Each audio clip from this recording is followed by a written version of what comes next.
Since you've mentioned the name of Narendra Modi and given the fact that there's a big assembly election round the corner, I'd like to know from you, Mr. Shourie, and once again, purely as an analyst, I must preface this question by saying so, of the entire lot of leaders in the second line of the BJP, sir, I'm not going to answer that question who about do you these think? Individuals. No, please. Why not? I would be very curious to know, as an analyst, sir. As an analyst, what do you think is the BJP's best shot?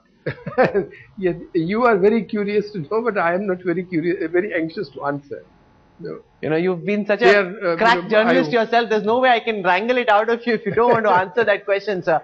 But because you're saying, when you say that they need to come up with better ideas, when they need to show that they have got more responsible positions, do you think the people who are currently at the helm in Parliament have actually done that? That's an important question, sir. Have they shown better ideas? No, the position is, please, I will not go beyond that. Today, for instance, they've actually not even done the elementary research work that would have helped expose and corner the government.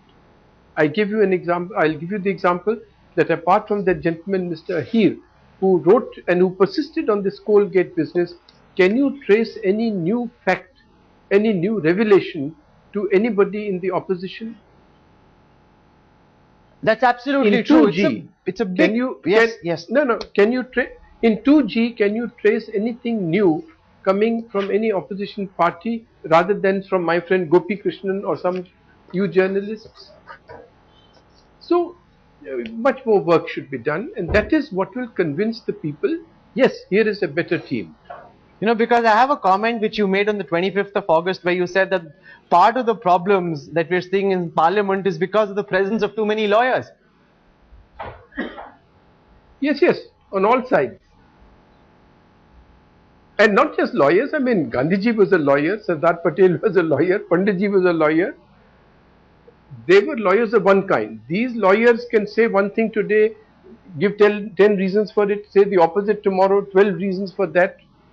So, and they're on all sides. And why this question is even more important, Mr. Shourie, is because of the fact that if there is to be a government tomorrow, and we've just seen the Congress party say it in the evening press conference, if there's to be a change in government, investors would be very anxious to know what the NDA or the BJP would do when they come to power, because today they're opposing FDI in retail, which they once wanted to implement. Now people don't know if they invest in a particular state, what happens to their investments. Yeah. So you please ask them. And therefore, some sort of consistency becomes that much more important. That if there is to be opposition, it must be consistent, and if there's to be support, it must be that much more consistent. Exactly for everything. I not only NDA but also UPA and so on. Just it's a fruitless debate, man. Everybody agrees that yes, you must have positions that are well reasoned, well thought through. Well, you've answered several questions head on. Some you've evaded very smartly. We'd leave it over there, Mr. Shourie. Thank you very much. Yes, I've told you. Okay. Thank you very much for joining us.